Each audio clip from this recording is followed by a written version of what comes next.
अच्छा अहमद, आजकल ना एआई काफ़ी ट्रेंडिंग है, तो आपके ख्याल में एआई का क्या रोल है एजुकेशन में? एजुकेशन में एआई का काफ़ी रोल है, जिसमें हम ये भी कह सकते हैं कुछ अच्छे रोल भी हैं कुछ बुरे भी हैं। लेकिन अगर इसको अच्छी तरह इस्तेमाल किया जाए तो एआई काफ़ी चीज़ों में हेल्प कर सकती है, स्टूडेंट्स को भी और टीचर्स को भी। तो आपको नहीं लगता ये एआई है तो ये काफ़ी लोगों को लेज़ी भी कर रही है? इसकी एक बड़ी मिसाल अगर आपको आज देखें तो एक चैट जीपीटी है, जो हर चीज़ उसने आसान कर दी है, और ये चीज़ देखने में आ रही है काफ़ी लोग लेज़ी हो रहे हैं, अपना काम जो है वो चैट जीपीटी से करना स्टार्ट हो गए। चैट जीपीटी लोगों को लेज़ी कर रहा है, लेकिन अगर उसको अच्छी साइड से देखा जाए तो हम ये भी कह सकते हैं कि वो काफ़ी लोगों को हेल्प भी कर रहा है, जिसमें हम उससे कोई भी क्यूरी करते हैं वो हमें क्विकली उसी टाइम पे जवाब मिल जाता है, जो कि हमें जाके चीज़ें पूछनी पड़ती हैं, लाइब्रेरीज एक्सप्लोर करनी पड़ती थी, वो चीज़ें अब हमें within a single query मिल जाती है। लेकिन एक और चीज़ भी तो है ना, जिस तरह लोगों ने मेहनत करना कम कर दी है, तो जिस तरह आज से 5 से 10 साल पहले लोग जो रिसर्च करते थे, वो एक चीज़ को बनाने के लिए कितने पेपर्स पढ़ेंगे, कितनी रिसर्च करेंगे, तो उसके बाद ना थोड़ा सा वो पॉलिश होते हैं और काफ़ी अच्छा वो ना रिसर्च होती है उनकी। तो आजकल यही है कि हमने जिस चीज़ पे रिसर्च करनी है, हमने सिंपल चैट जीपीटी में लिखा और आपको चीज़ मिल गई, उस पर रिसर्च भी ईजी हो गई है। तो आपको नहीं लग रहा कि उतना अच्छा काम भी नहीं आएगा उसकी वजह से? काम वो तो एक हम ये कह सकते हैं कि उसमें मज़ीद एक फ़िल्टर आ गया। अब जिसने अच्छा काम करना है उसने तो करना है, उसको चैट जीपीटी हो गया या कोई और एआई लैंग्वेज मॉडल्स हो गए, वो उसे हेल्प आउट करेंगे, ना कि उससे लिमिट करेंगे। वो अपना जो अच्छा काम कर रहा है उसको मज़ीद अच्छा कर सकता है इनकी हेल्प से। लेकिन जिसने काम करना ही नहीं है वो तो फिर ऑब्वियसली वो चीज़ उधर है कि उसको ये चीज़ और बुरी साइड पे लेके जा रही है। लेकिन अगर हम बेनिफिट देखें तो उसमें ये है कि जो चीज़ हमें रिसर्च में लिमिट हो रही होती थी नॉलेज की, नॉलेज अब हमारे पास ओपन है, हर तरह की नॉलेज ओपन है। हमें सिर्फ वो देखना है कि हमने क्या गेट करना है। हमें टीचर्स की उस तरह से हर टाइम ज़रूरत नहीं है। पहले ये होता था कि आप इंतज़ार करते थे, मीटिंग्स करते थे, ये चीज़ें करते थे, लाइब्रेरीज जाते थे। लेकिन अब ये फ़ायदा हो रहा है कि हम बैठे बैठे क्यूरीज करते हैं। हमें एक लैंग्वेज एआई बॉट की तरह या एक ह्यूमन जैसे रिस्पांस देता है, वैसे हमें सिमिलर टू वो रिस्पांस हमें मिलता है।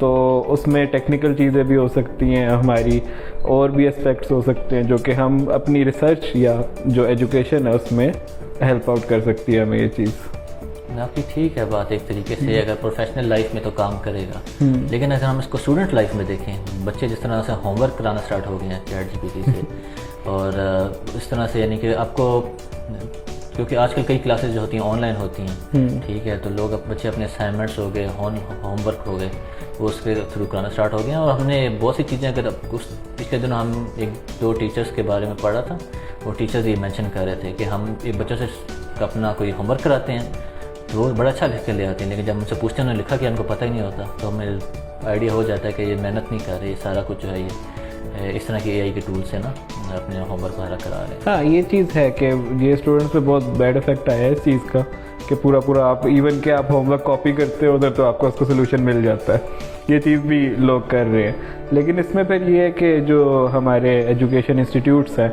उनको अपना वे ऑफ जो टीचिंग है या वे ऑफ लर्निंग जो उधर इम्प्लीमेंटेड है वो मॉडिफाई करना पड़ेगा, क्योंकि अब आप स्टूडेंट्स हैं, उनको रोक नहीं सकते कि आपने चैट जीपीटी यूज़ नहीं करना, आपने कोई और टूल यूज़ नहीं करना, एआई टूल, लेकिन आप उनको इफ़ेक्टिवली उनको यूज़ करना सिखा सकते हैं। तो ये हो सकता है इसमें जो पिछले दिनों सोशल मीडिया पे काफ़ी एग्जांपल एक मशहूर थी कैलकुलेटर की, साइंटिफिक कैलकुलेटर बेसिकली। तो जब वो आया था तो तब भी लोगों ने कहा था कि ये चीज़ लोगों को लेज़ी कर रही है, लोग अब हाथ से मैथ नहीं करेंगे। तो लेकिन over the long term even कि अब भी हम साइंटिफिक कैलकुलेटर्स यूज़ करते हैं और स्कूल्स में भी अलाउ हो गया है और हर जगह अलाउ है, और वो एज ए एड यूज़ हो रहा है। अब लोग टीचर्स जो हैं वो स्टूडेंट्स को वो कैलकुलेटर यूज़ करना सिखा रहे हैं कि आप इसकी एड लो, आपको कोई ज़रूरत नहीं है सॉल्व करने की, आप इसकी एड लो, आप सॉल्व करो और अपना आंसर निकालो। अब वही चीज़ है कि इतने लंबे लंबे स्टेप्स होते थे, वो इंटीग्रेशन, डेरिवेशन, वो सारी कैलकुलेटर में विद इन सेकेंड्स या विद इन सेकेंड्स भी नहीं, उससे भी जल्दी हो जाती है। ये बात भी ठीक है। अच्छा, एक और चीज़ आपने देखी है वैसे, आजकल जिस तरह से हम ऑनलाइन प्रोजेक्ट्स आ रहे होते हैं, तो एक चीज़ मैंने और नोट की है बहुत, कि जिस तरह ना क्लाइंट्स आजकल जो प्रोजेक्ट्स डालते हैं ना किसी भी ऑनलाइन साइट पे, अपवर्क वगैरह पे, तो क्या होता था पहले कि जिन लोगों को काम अच्छा आता था वो बड़ा अच्छा प्रपोजल लिख के ना देते थे, तो उससे क्लाइंट को आइडिया हो जाता था कि किसको काम आता है किसको नहीं आता, बड़ा अच्छा प्रपोजल लिखता था। तो आजकल ये है कि अब वही प्रपोजल बड़ा ईजी हो गया किसी भी टूल से लिखवाना। तो एक तरह से ये थोड़ी सी मार्केट भी ख़राब नहीं कर रहा? आप लोगों को लगता है कि बहुत यानी कि कोई भी बंदा किसी भी चीज़ का प्रपोजल लिखवा सकता है, ठीक है, वो प्रोजेक्ट उठा लेगा, बाद में उसको नहीं आता, लोगों का टाइम भी ज़ाया होगा, लोगों का पैसे भी ज़ाया होंगे। हाँ, उसमें ये चीज़ आ जाती है कि वो, क्योंकि जो राइटिंग स्किल्स हैं वो इन मॉडल्स के बहुत अच्छे हैं, तो अब वो अगर हम उसे कह रहे हैं कि लाइक टेक्निकल राइटिंग करनी है, टेक्निकल रिपोर्ट, टेक्निकल प्रपोजल, वो चीज़ करनी है, तो वो ऑब्वियसली वो इवन के ये भी हो सकता है कि वो जिस बंदे को एक्चुअल में वो काम आता है उससे भी क्या पता वो अच्छा लिख रहा हो लैंग्वेज मॉडल, क्योंकि ऑब्वियसली जो मोस्टली टेक्निकल साइड पे होते हैं वो इस तरह से रिपोर्ट राइटिंग और इन चीज़ों में थोड़ा सा लैग कर रहे होते हैं। तो वही चीज़ आ जाएगी कि उधर वो चीज़ कुछ लोगों को वो एड कर रही होगी, लेकिन कुछ लोगों के लिए वो गलत साइड पे जा रही होगी। तो वो चीज़ तो है उधर, वो इफ़ेक्ट आएगा, मार्केट में भी इफ़ेक्ट आएगा कि आपको आप एक रिटन डॉक्यूमेंट की बेस पे आप नहीं जज कर सकते कि कौन ज़्यादा बेटर है, किसको एक्चुअल में इस चीज़ की नॉलेज है कि नहीं है। वो एक वो इफ़ेक्ट आ रहा है, मार्केट में भी आ रहा है, हमारे जो एजुकेशन रिसर्च डॉक्यूमेंट्स या इस तरह की चीज़ें उनमें भी इफ़ेक्ट है कि आप रिटन चीज़ पे आप एवेल्युएट नहीं कर सकते। ठीक है। वैसे अब वही बात है ना कि अब इसके प्रोज भी हैं, कॉन्स भी हैं, तो इसकी इम्प्रूवमेंट के भी कोई ना कोई तो तरीके होंगे, यानी कि इसके हम कोई रिस्ट्रिक्शंस लगा सकते हैं इसके ऊपर, या इसका यूज़ जो है किस तरह से करना है।